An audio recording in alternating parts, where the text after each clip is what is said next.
우리가 성경을 읽을 때마다 기억해야 될 사실이 있습니다.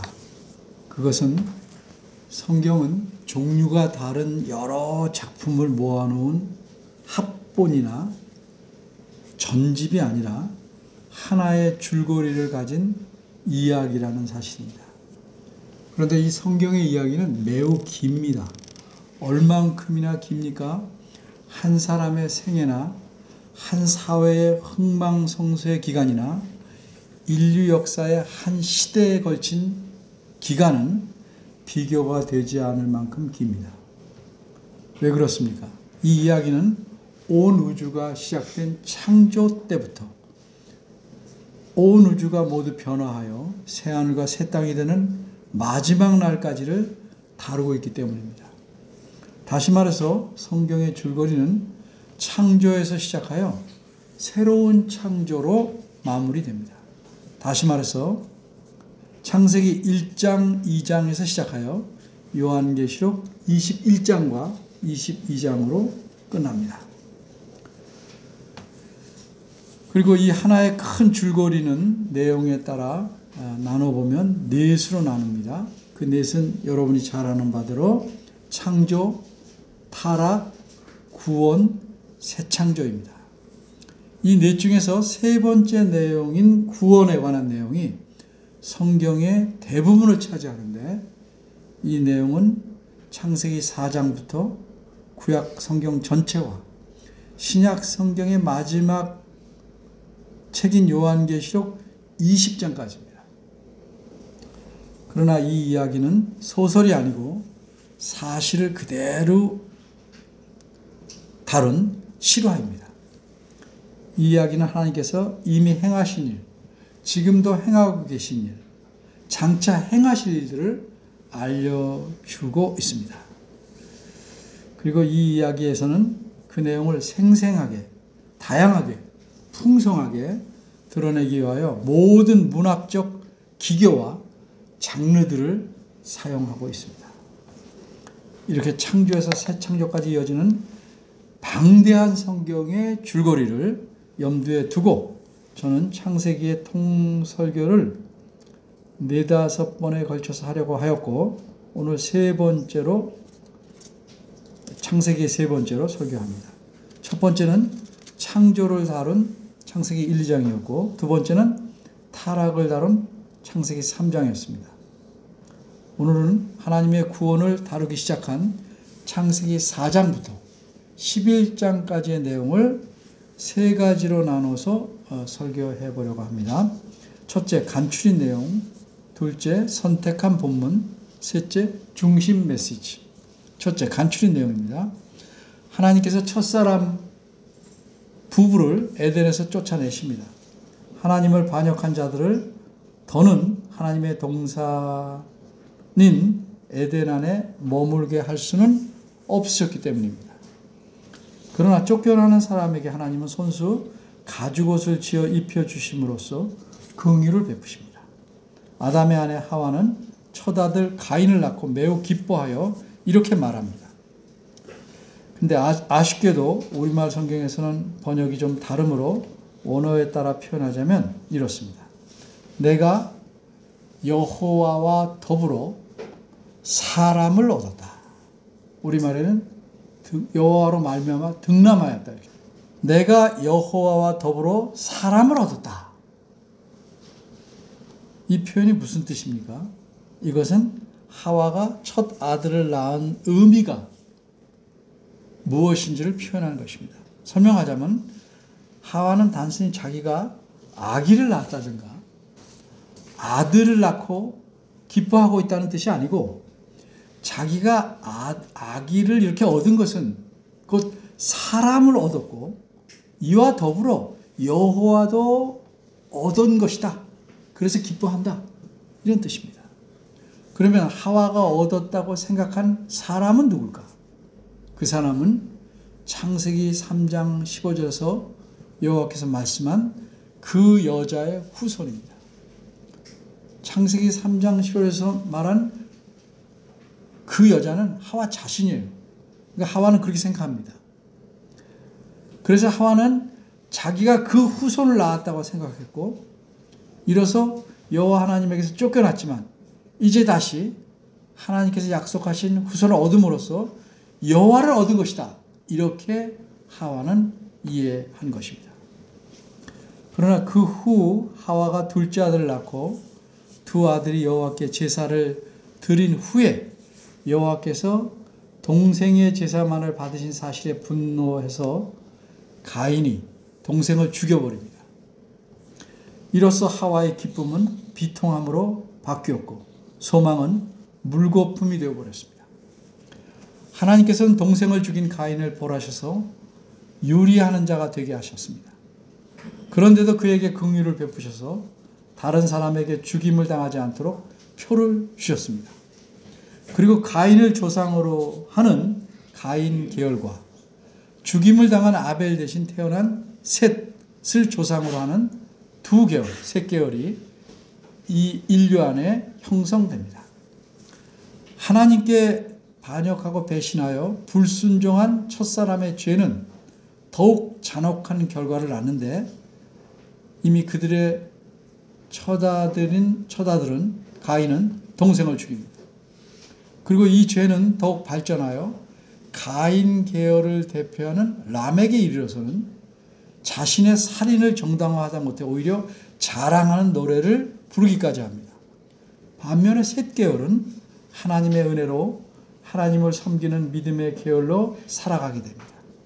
그리고 이 계열의 대표적인 인물인 에녹은 평생을 하나님과 동행하는 삶을 살다가 죽음을 보지 않고 하나님에게로 가게 됩니다. 그러나 이 땅에 사람들이 많게 되자 두 계열의 사람들 간에 접촉이 많아지게 됩니다. 그러자 믿음의 계열 사람들이 불신앙의 계열인 가인 계열의 사람들과 그들의 외모만 보고 자기가 원하는 자가 눈에 띄는 대로 마구 결혼하게 됩니다. 이런 혼합된 결혼이 지속되자 죄악은 급속도로 증가하여 세상 모든 사람이 폭행과 강포함을 저지르고 이런 악행이 땅에 가득 차게 됩니다. 이때 세상 모든 이들이 얼마나 죄악에 깊숙이 물들어 있는지를 창세기 6장 5절과 6절은 이렇게 묘사합니다. 주님께서는 사람의 죄악이 세상에 가득 차고 마음에 생각하는 모든 계획이 언제나 악한 것뿐임을 보시고서 땅 위에 사람 지으셨음을 후회하시며 마음 아파하셨다. 쉬운 성경에서 읽었습니다. 그래서 하나님께서는 홍수로 세상을 심판하시지만 노아와 그의 가족은 구원하십니다. 홍수 이후에 노아를 대표로 삼아 세상 전체를 대상으로 언약을 맺으시고 세상을 보존하시기로 약속하십니다.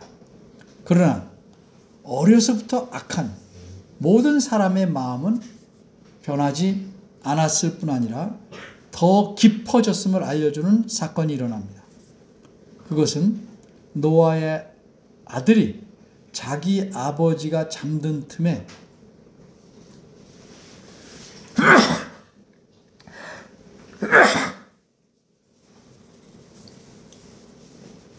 성적 행위를 시도한 사건입니다. 그 세월이 많이 흐른 후에 사람이 더 많아지자 이들은 한 마음으로 하나님 말씀에 대항하여 흩어지지 않으려고 바벨탑을 쌓습니다. 하나님 말씀에 순종함이 진정한 복임에도 불구하고 그 복을 스스로 가로막는 무지몽매한 이 사람들을 하나님께서는 자신의 계획대로 온 땅에 흩어지게 하십니다. 그러나 다시 하나님께서는 인류를 구원하시기 위해 한 사람을 택하시는데 그가 곧 아브라함이었습니다. 둘째, 선택한 본문. 오늘 선택한 본문은 창세기 6장 8절과 9절입니다. 이 두 구절 말씀이 여호와 하나님의 은혜가 무엇인지를 잘 나타내주고 있기 때문입니다. 은혜라는 낱말은 우리 그리스도인들이 매우 자주 사용하는 낱말입니다. 그러나 자주 흔하게 사용하다 보니 이 말이 얼마나 귀한지 생각지 않고 잘못 사용할 때가 매우 많습니다. 은혜라는 말의 의미와 다르게 자신이 편리한 대로 마구 사용합니다. 그래서 성경에서 말씀하시는 은혜, 즉 하나님께서 우리에게 주시는 은혜에 관해서 생각해 보려고 합니다. 첫째는 은혜를 주시는 조건이 무엇인가? 둘째는 은혜의 효력은 얼마나 지속되는가? 셋째는 은혜를 주시는 목적은 무엇인가? 먼저 은혜를 주시는 조건은 무엇인가? 우리말 성경에서 은혜라는 낱말이 처음 나오는 것은 오늘 본문인 창세기 6장 8절입니다. 그러나 여기서 은혜라는 말이 처음 나온다고 해서 이 이전, 즉 노아 이전에는 하나님께서 은혜를 주시지 않았다 하는 뜻은 아닙니다.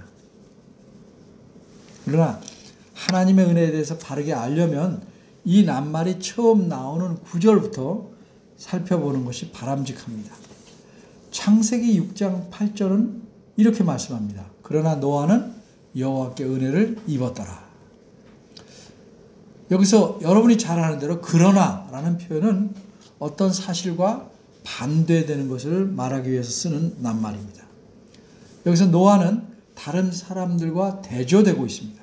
다른 모든 사람은 은혜를 못 받았다. 그래서 홍수로 멸망하게 되었다. 그런데 노아는 여호와께 은혜를 입었다라고 말씀합니다. 그러면 노아가 하나님에게 은혜를 받을 만한 조건을 갖추고 있어서 하나님께서 그에게 은혜를 주셨을까? 다시 말해서 노아에게 하나님의 은혜를 받을 만한 어떤 뛰어난 공로나 선행이 있었을까? 없었습니다. 노아는 여호와께 은혜를 입었다 하는 6장 8절 말씀의 앞부분을 아무리 찾아봐도 노아가 은혜를 얻을 조건이 될 만한 어떤 자격이나 공로를 세웠다는 단서, 실말이 전혀 없습니다. 바로 앞에 있는 6장 1절에서 7절 내용을 보면 그 내용이 무엇이냐 살펴보면 이렇습니다. 하나님의 아들들이 사람의 딸들의 아름다움을 보고 그들과 결혼해서 이로 인해 죄가 세상에 퍼졌고 세상이 멸망 직전에 이르게 되었다는 사실을 보여줍니다. 결혼은 죄악을 퍼뜨리는 결정적인 도구가 됩니다. 세상을 멸망케 하는 도구가 된 겁니다. 왜 그렇습니까? 아름다움만을 보고 하였기 때문입니다. 아름다움 이외에 반드시 봐야 할 요소가 있습니다. 그것은 상대방이 하나님을 진실로 믿는 사람인가를 봐야 합니다. 그냥 교회에 출석하는 사람이냐? 아니고 진실로 믿는 사람인가 봐야 합니다. 맑은 물에 잉크 한두 방울을 부으면 엄청나게 맑은 물도 잉크색으로 물들어갑니다. 잉크방울을 몰아내지 못합니다. 잉크 색깔이 퍼져서 오히려 맑은 물 전체를 잉크 색깔로 물들입니다. 일반적으로 말해서 여자든 남자든 사랑하는 사람과 결혼하는데 불신자와 결혼하게 되면 상대방을 자기 힘으로는 결코 하나님 쪽으로 끌어올 수 없습니다. 그래서 전도하려고 결혼했다. 이것처럼 비성경적이고 가장 미련한 말이 없어요. 혹 그렇게 돼도 그것은 하나님의 은혜입니다. 자기 힘으로 되는 게 아닙니다. 여러분 생각해 보십시오. 신발에 오물이 묻으면 조금 묻어도 밀폐된 장소에서는 냄새가 어떻습니까? 진동합니다. 불신자와 결혼하면 하나님을 거역하고 하나님 멸시하는 냄새가 가정 전체를 진동시킬 수밖에 없습니다. 노아 시대의 하나님의 아들들이 사람의 딸들의 아름다움만 보고 그들과 결혼한 결과 짧은 시간에 전 인류가 홍수로 멸망되어야 할 만큼 죄악에 급격하고 깊게 오염되고 말았습니다. 결혼은 삶 전체 또 자녀들과 사회에도 폭넓게 영향을 미칩니다. 자녀들도 부모의 결혼에서 깊은 영향을 받습니다. 여러분 생각해 보십시오. 같은 시점에 한 친구는 예수님을 안 믿고 한 친구는 예수님을 믿었을 경우에 긴 세월이 지난 후에 그들의 삶이 어떤지 한번 살펴보십시오. 그 둘의 삶의 방향이 얼마나 달라져 있는지 보십시오. 결혼은 가족뿐만 아니라 자녀들 전체에게 미치는 영향이 얼마나 큰지 여러분이 주위에서 잘 볼 수 있습니다. 그런데 홍수로 모두 멸망할 상황에서 살아남을 수 있는 은혜를 노아는 하나님에게 받았습니다. 제가 방금 전에 6장 8절 말씀의 앞부분을 찾아봐도 노아가 은혜를 얻을 만한 조건이 될 만한 어떤 자격이 있거나 공로를 세웠다는 단서가 없다. 이 말씀드렸습니다. 그러면 혹시 뒷부분을 찾아보면 어떨까요? 그래서 지금부터는 바로 이 점에 대해서 말씀드리려고 합니다. 어떤 사람들은 이렇게 말합니다. 노아가 여호와께 은혜를 입은 것에는 이유가 있는데 그것은 8절 뒷부분에 있는 말씀, 즉 9절 말씀이라고 주장합니다. 9절을 보면 뭐라고 되어 있습니까? 노아는 의인이요 당세의 완전한 자라 이렇게 말씀합니다. 이런 조건을 갖추었으니 노아가 하나님은 은혜를 입은 것이라고 주장합니다. 그럼 노아의 다른 가족은요?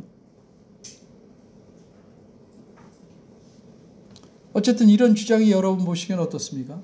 타당하게 보입니까? 아닙니까? 그런데 이런 주장은 두 가지 면에서 글을 제대로 이해하지 못한 겁니다.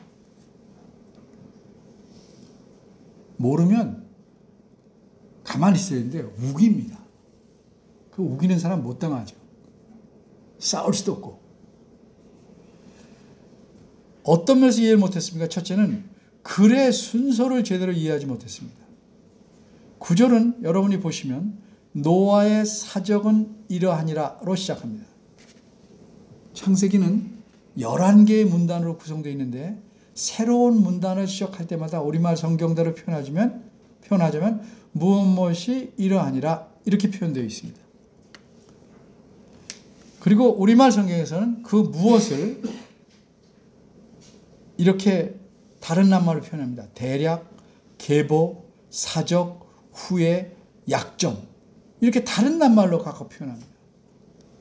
그런데 원문에서는 모두 똑같은 말입니다. 여러분 들어서 알겠지만 엘레, 톨레도토 똑같은 말이 11문단에 10문단 그러니까 11문단이 되는 거죠. 예, 시작됩니다. 그래서 어디가 새로운 문단의 시작인지를 알 수 있습니다. 똑같은 말이니까. 그리고 이 새로운 문단은 그 앞문단의 내용을 전제로 새로운 이야기를 전개하는 겁니다. 따라서 이 새로운 문단은 앞문단에 대한 이유를 말하는 것이 아니고 굳이 표현하자면 그 결과를 표현하는 겁니다. 그렇게 새로운 문단을 시작하는 9절은 노아가 9절에서 이러이러한 사람이기 때문에 은혜를 받았다라고 말하는 것이 아니라 이유를 말하는 게 아니라 오히려 노아가 하나님의 은혜를 받았기 때문에 그 결과로 9절에서 이러이러한 삶을 살았다라고 말하는 겁니다. 그냥 글을 제대로 이해 못합니다. 그런데 만일 그렇다 할지라도 그 사람들의 주장대로 9절이 8절의 이유라고 가정한다면 노아가 여호와께 은혜를 받은 것이 은혜가 아니죠. 그건 상급이죠. 의롭고 완전해서 은혜를 받았으니까 은혜가 아니고 상급입니다. 그래서 8절은 그러려면 노아는 여호와께 상급을 받았다라고 표현해야 맞는 것입니다. 우리가 빚진 것을 빚 준 사람한테 갚으면서 진지하게 말할 때, 물론 장난은 칠 수 있어요, 친구들끼리. 근데 진지하게 말할 때 이것이 제 선물입니다 이러고 주지 않죠. 제가 갚는 돈입니다. 이러지. 빚을 되갚으면서 선물입니다. 진지하게 말할 때. 친구들 간에 농처럼 말하는 게 아니고. 그렇게 말할 수 없습니다. 빚을 갚는 것을 결코 선물이라고 할 수 없는 것처럼 은혜는 조건을 합당하게 갖추었기 때문에 주는 상급이 아닙니다.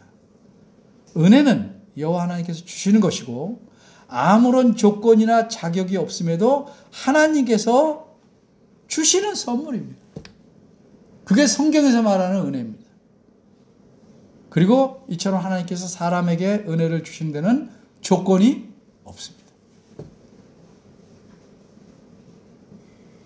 두 번째, 은혜의 효력은 얼마나 지속되는가? 그럼 조건이 없이 주시는 하나님의 은혜의 효력은 얼마나 지속되는가? 바꿔 말해서 이 은혜의 능력, 영향력은 얼마나 가는가? 어떠한가에 대해 생각해 보려고 합니다. 9절은 노아의 사적은 이러하니라로 시작합니다. 사적이란 한문의 뜻은 업적을 가리킵니다. 업적. 근데 원문에 맞게 가깝게 이해한다면 사적이라는 말에 해당하는 그거는 행한 일이다. 이렇게 보세요. 행한 일. 그러니까 9절에서 말한 노아의 사적은 이러하다 할 때 이 사적은 창세기 6장 9절부터 9장 29절까지 노아가 죽을 때까지 내용을 가리키는 겁니다. 이러한 내용을 소개하기 전에 먼저 9절에서는 노아가 어떤 사람인지 바꿔 말해서 어떤 삶을 살았는지를 아주 짧게 간추려 주고 있습니다. 노아에 대해서 9절은 세 가지 사실을 말합니다. 노아는 의인이다. 노아는 당세의 완전한 자다. 그리고 노아는 하나님과 동행하였다. 그리고 이 세 가지 묘사는 여기서 중요한 사실이에요. 노아가 어려서부터 그랬다는 뜻은 아닙니다. 노아가 상당한 세월을 살고 난 다음에 그의 삶에 대해 평가를 간추려 말한 겁니다. 노아가 600세에 홍수가 왔습니다. 그리고 950세에 죽습니다. 창세기에서 홍수 이전에 대한 노아의 삶에 대해서는 아무런 묘사가 없어요. 그러니까 이 세 가지 묘사가 표현한 것은 의인이다, 완전한 자다, 하나님과 동행했다. 이 표현은 적어도 노아가 홍수를 겪고 난 이후까지 보고 내린 평가입니다. 어쨌든 노아를 평가하기를 의인이라고 완전한 자라고 합니다. 그런데 우리가 여기서 이 표현들을 잘 이해해야 합니다. 먼저 의인이다 하는 말은 여기서 말한 뜻은 의롭다는 말로서 죄가 없다는 뜻은 아니에요. 로마서에서 말하는 의인 없나니 그 뜻이 아니라 이 말이죠.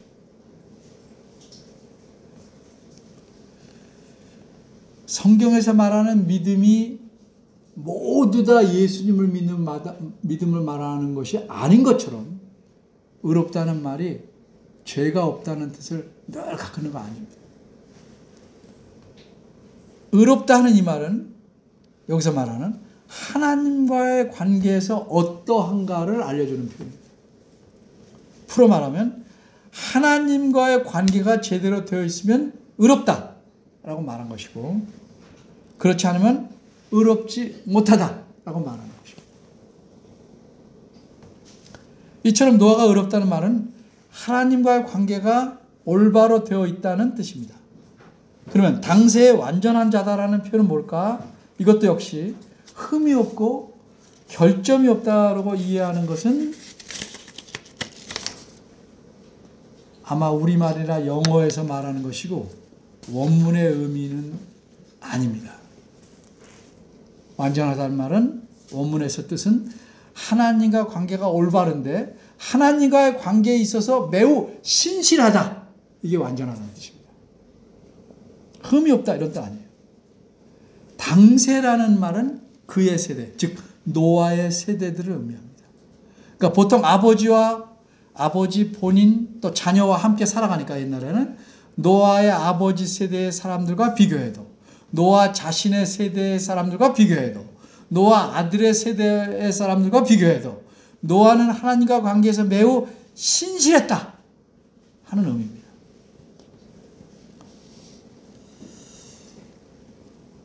어떤 사람들은 관계를 맺고 그 후에는 형식적으로만 그 관계를 유지합니다.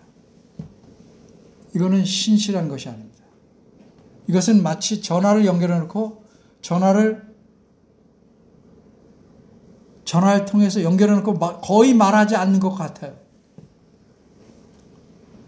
하나님과 관계에서 노아는 그렇게 불신설하게 대충대충 살지 않고 매우 신실하게 살았다는 의미가 완전하다는 뜻입니다. 이런 사람들 많이 봤죠. 예수님을 믿는다. 나 예수님 믿어요. 하는데 겨우 일주일에 한 번 성도들과 함께 공적인 예배를 드리는 것마저 자신에게 필요한 일이 있으면 제쳐놓은 거죠. 아니면 1, 2, 3부 예배를 왔다 갔다 하면서 신실하게 예수를 믿는다 이렇게 말하는 건 모순입니다.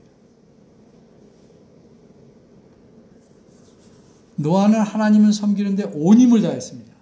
최선을 다해서 하나님 앞에서 성실했습니다. 그런데 완전하다는 이 말, 성실한 말을 왜 써놨을까?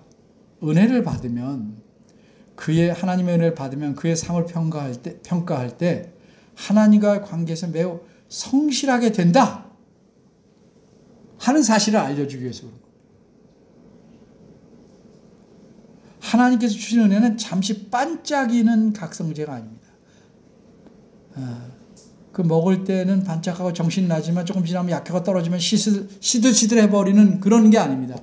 은혜는 사람을 바꾸는 겁니다. 하나님과의 관계에서.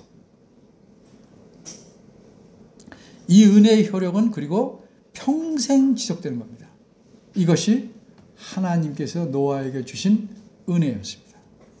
그런데 우리가 여기서 질문을 가질 만하죠. 우리가 성경을 공부하는 건 뭐예요? 그저 단순히 과거 일만 아는 게 아니고 우리와의 연관성을 또 생각해 보는 겁니다. 그러면 우리에게 주신 은혜도 노아에게 주신 은혜처럼 평생 지속되는 것일까? 하는 질문이 생길 수 있죠. 제가 경험한 예전의 일들을 빗대 말하면 사람들이 어떤 부흥회 때 은혜를 받았다, 뭐 어디서 은혜를 받았다 그런데 그 사람의 삶을 보면 그렇게 길게 가지 않아요. 도루묵이에요. 또 중고등학생들이 여름 수련회 이런 데 다녀오면 얼마 동안은 막 열심히 하고 울고 하는 경우도 있어요. 근데 방학 끝나고 개학하면 은혜도 끝나요. 왜 그럴까요? 하나님께서 은혜를 어떤 사람에게는 풍성하게 주시고 어떤 사람에게는 조금 주실까요? 그러면 하나님에게 문제가 있다고 말할 수 있지 않을까요?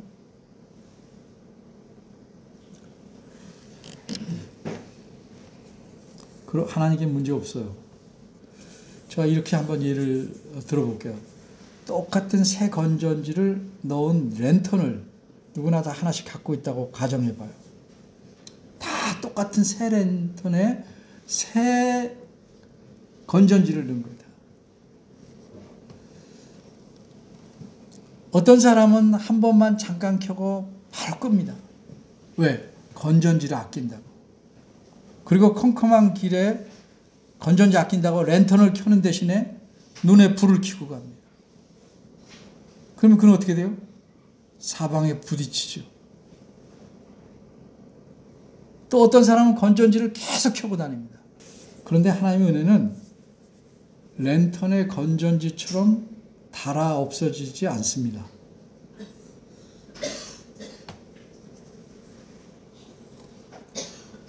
너와 우리 차이는 어디서 생길까?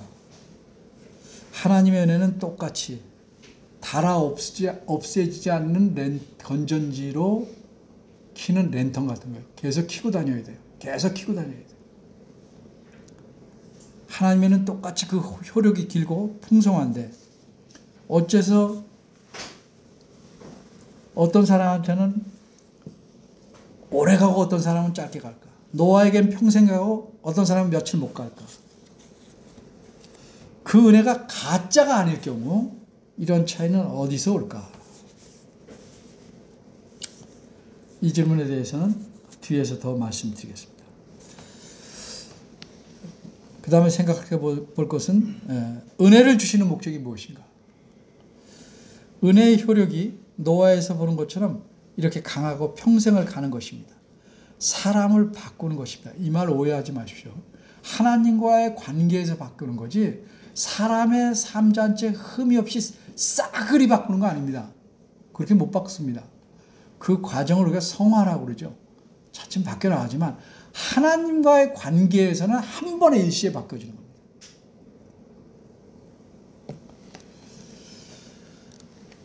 그런 면에서 사람을 바꾸는 것이고 하나님께서 무슨 조건이나 자격을 보시고 은혜를 주시는 것이 아니다 하는 사실을 지금 우리 생각해 봤습니다. 그러면 하나님께서 은혜를 주시는 목적은 무엇일까? 우선 노아 시대에 드러난 사실은 하나님께서 홍수로 세상을 멸망시키겠다고 선언하신 후에 120년이 지나자 모든 사람은 홍수로 멸망합니다. 이 멸망에서 노아만은 살아납니다. 그러면 홍수가 있기까지 120년 동안 멸망당하는 데까지 은혜를 받은 자는 어떻게 사는 것인가? 은혜를 주시는 목적이 무엇인지 알려면 거꾸로 은혜를 받지 못한 사람들의 삶이 그동안 어떠했는지를 보면 도움이 될 것입니다. 11절을 보면 노아 때 온 땅이 하나님 앞에 패괴하였다라고 말씀합니다. 패괴하였다는 말은 부패했다는 뜻입니다. 이것은 하나님에 대한 믿음, 신뢰, 경외함, 두려움이 전혀 없다는 뜻이에요. 어떤 학자는 이렇게 말했습니다. 하나님에 대한 경외함이 없다면 사람은 서로에게 짐승이 되고 마귀가 된다.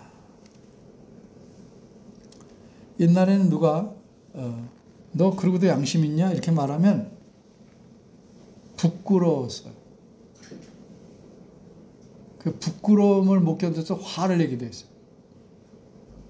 근데 요새는 어떻게 말해요? 그래, 나 양심 없어. 하나님에 대한 경외심이 사라지면 세상은 계속 썩어갑니다. 그리고 하나님에 대한 마음은 자연히 사람에게도 썩어가니까 그렇게 나타날 수밖에 없어요. 그래서 11절 뒷부분은 이렇게 말씀합니다. 강포가 땅에 충만한지라. 이 강포라는 것은 사람에 대한 태도를 말합니다. 사람의 마음이 부패하니까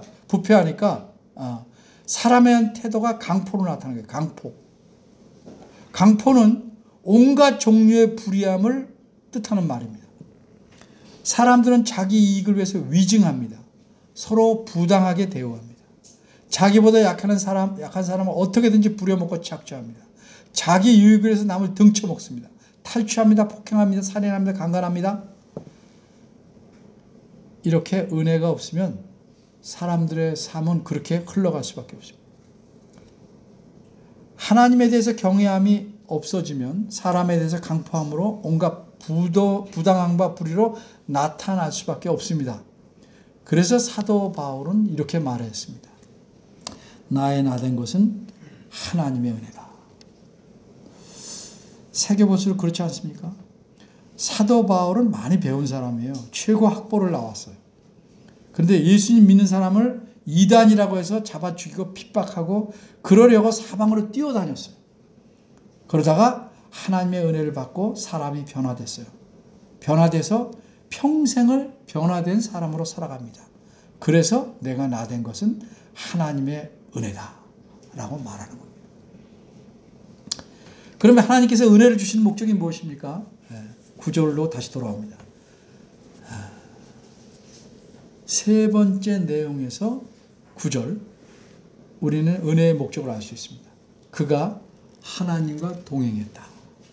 우리말 성경에 이렇게 표현되었는데 원문에서는 강조됐습니다. 하나님과 함께 다녔다라고 표현하고 있어요. 물론 문학적인 표현이에요. 보이지 않는 하나님과 어떻게 같이 다니겠습니까? 근데 이런 표현은 노아의 삶이 어떠했는지를 표현해 주는 거예요. 노아는 사람들하고만 다니고 사람들을 따라다니지 않고 하나님과 더불어 살았다는 의미입니다. 이것은 사람을 피하거나 무시했다는 의미가 아니고 그 마음의 중심이 하나님을 기쁘시게 하려고 살았다는 의미입니다. 그의 생각과 그의 마음이 하나님에게 집중하고 하나님에게 우선하고 살았다는 의미입니다. 12절에 보면 하나님이 세상 사람들을 보셨어요. 땅이 폐괴하였다라고 우리말 성경이 표현합니다만 원문에는 이렇게 되어 있어요. 하나님이 보셨다. 그리고 보라. 이렇게 시작합니다. 이런 표현을 왜 쓰냐? 하나님 자신도 놀라울 정도로 부패가 심했음을 나타내는 거예요. 하나님 보셨다. 그리고 보라. 땅이 폐괴했다. 너무 심했어요. 상상을 초월할 정도로. 하나님 없이 사는 사람들과 결혼함으로써 죄는 놀랍게 퍼져나갔어요. 죄는 또한 놀랍게 깊어지는 거예요. 하나님께서 세상 지으셨음을 한탄했다고 말하신 만큼 죄악이 가득 차 있어요. 그래서 보라, 과연 이 땅에 사람들이 부패했다 라고 말씀한 겁니다. 그럼 그 이유는 무엇인가? 12절에 보면 그 이유는 모든 육체가 자기의 삶을 살아가는 길을 멸망시키고 있기 때문이라고 말씀합니다. 어째서 사람들은 자기 삶을 스스로 멸망시킵니까? 하나님 없이 자기 하고픈 대로 자기 보기에 좋은 대로 살아서 그렇습니다. 가장 엉망으로 살았던 세대를 우리가 성경에서 사사시대라고 말합니다. 그때를 나타나는 표현이 무엇입니까? 각자 자기 소견에 좋은 대로 행했다. 사람들이 자기 보기에 좋은 대로 합니다. 정부라는 구조도 없고 악을 제어하는 제도 장치도 없었습니다. 힘센 놈이 약한 놈 쳐 죽이고 강제로 뺏고 자기 좋은 대로 다 했습니다. 내 기분 내킨 대로 다 하고 삽니다. 12절에서 보라 과연 이 땅에 사람들이 부패했다라고 말씀하신 이유는 모든 육체가 자기의 삶을 자기의 살아가는 길을 그 행위를 스스로 멸망시켜가고 있었기 때문에 이렇게 모든 육체가 자기 삶을 멸망으로 치달리게끔 만들고 있기에 세상은 심하게 썩어가는 겁니다. 은혜 받지 않은 자들의 삶은 어떻게 간다? 이렇게 가는 겁니다. 따라서 뒤집어 말하면 한마디로 은혜를 주시는 목적은 무엇이냐? 멸망에서 벗어나게 하는 것뿐만 아니라 그런 삶을 살지 않도록 하는 것뿐만 아니라 살아있는 동안 하나님과 동행하는 삶, 하나님과 함께하는 거룩한 삶을 살게 하는 데 있습니다. 10절을 보면 노아의 일생에 대해서 이렇게 표현합니다. 세 아들을 낳았다. 다른 사람의 삶과 같이 일상적인 삶을 살았다는 뜻입니다. 이렇게 일상적인 삶을 살던 노아에게 하나님께서 은혜를 주셨어요. 그리고 그를 변화시켰어요. 멸망에서 그는 벗어나고 참으로 하나님과 동행하는 삶을 사도록 해주셨다는 거예요. 그러면 노아에게 주신 이런 은혜를 우리에게는 주시지 않았나요? 역시 주셨습니다. 노아와 마찬가지로 평생 지속되는 우리를 변화시키는 이 강력한 은혜를 우리에게도 하나님께서 조건 없이 주셨습니다. 어떤 은혜예요? 멸망에서 벗어나서 하나님과 동행하는 삶을 사는 은혜. 한마디로 뭐예요? 그게 예수님을 믿는 은혜입니다. 그 은혜 주셨어요. 이 은혜에 대해서 이렇게 말합니다. 베드로후서 1장 3절은 이렇게 표현해요. 그의 신기한 능력으로. 이 말은 하나님의 신비한 능력으로. 우리가 어떻게 그런 게 가능한가? 이렇게 생각할 수 있지만 그래서 신비해요. 하나님의 신비한 능력으로 생명과 경건에 관한 속한 모든 것을 우리에게 주셨다. 근데 거기 보면 언제 주셨는가? 우리를 부르신 자를 알므로. 다시 말해서 예수님을 믿을 때. 우리에게 이미 하나님께서는 생명과 경건에 속한 모든 것을 다 주셨다 말씀합니다. 이처럼 우리에게 주신 하나님의 은혜도 평생 가는 은혜입니다. 그리고 이 은혜는 취소되지 않습니다. 이제 세 번째로 중심 메시지를 좀 살펴보겠습니다. 창세기 4장 11장 전체 내용을 통해서 드러나는 중심적인 메시지는 무엇입니까? 바꿔 말해서 하나님이 어떤 분으로 드러나는가? 창세기 4장에서 11장 내용은 크게 말하면 첫사람에서 시작된 죄악이 세월이 흐르고 세대가 이어질수록 얼마나 넓고 깊게 퍼져가는지를 잘 보여줍니다. 그래서 하나님께서는 이렇게 죄악에 완전히 물든 인류를 홍수로 심판하십니다.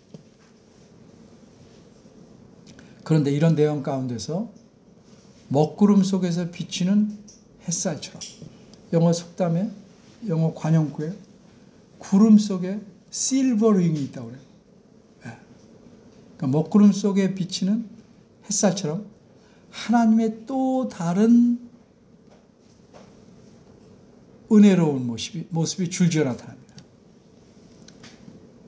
그래서 이 모습이 무엇인가? 하나님은 참으로 은혜로우신 분이라는 진리입니다. 하나님께서는 모든 사람을 멸망시키는 가운데서도 노아와 그의 가족에 긍휼을 베푸셔서 그들을 구원하셨습니다. 또 이 세상에 그들이 알몸으로 살아가라고 하신 게 아니고 심음과 거둠과 추위와 더위와 여름과 겨울과 낮과 밤이 쉬지 않도록 하셨습니다. 이로써 사람들이 죄악 중에 살아가면서 심은 대로 거둘 수 있게 하는 긍휼을 베푸셨습니다. 그리고 하나님을 대항한 사람들을 땅에 흩어져 살아가게 함으로써 하나님께서 맡기신 일을 행하면서 복을 누리도록 살아가게 하는 긍휼을 베푸셨습니다.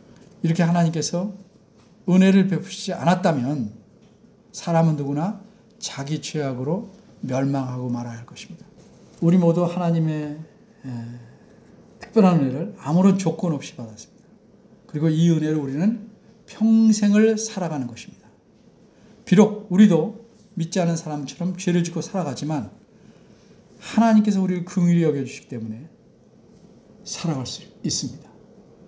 늘 그분이 돌봐주시고 책임져 주심을 잊고 우리는 살아갑니다.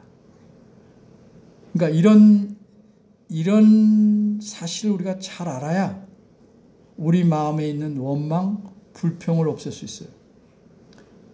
그리고 우리가 어떤 상황에서 살든지 하나님의 은혜의 손길 아래 있음을 믿고 기억하고 감사할 수 있는 겁니다. 여러분, 자기 스스로가 어떤 존재인지 아십니까? 노아에게 말씀한 대로, 노아에게 말씀하실 때 하신 말씀대로 어려서부터 사람은 악한 죄예요. 좀 정확히 말하면 날 때부터 우리는 죄에 물든 사람이에요. 죄를 짓지 않고 살아갈 수 없는 사람이에요. 그런데 은혜를 받음으로써 하나님과의 관계가 생기고 하나님을 향해서 살아가는 겁니다. 그러니까 은혜를 아는 만큼 감사할 수 있는 겁니다. 그리고 이 은혜를 아는 만큼 남에게 긍휼을 베풀 수 있는, 긍휼에 인색한 자는 입으로 뭐라고 해도 그는 은혜에 대해서 감사함이 충분하지 않은 사람입니다. 왜 인색한지 아시겠습니까? 입으로 아무리 고백하고 떠들어도 남에게 긍휼을 베푸지 못하면 하나님의 은혜를 그만큼만 아는 겁니다. 하나님의 은혜를 받은 자답게 살아간다는 사실이 내가 주장하는 게 아니고 다른 사람이 나를 보고 목도할 수 있어야 돼요. 그리고 찬양할 만큼 돼야 돼요. 그게 하나님께 영광을 돌리는 삶입니다. 그런 삶을 살아가시기를 바랍니다. 기도하겠습니다. 은혜로우신 하나님, 우리의 주신 은혜가 깊고 풍성함에도 불구하고 우리의 삶은 그런 은혜에 젖지 않아서 원망과 불평과 상함과 온갖 더러운 것으로 채워져 있습니다.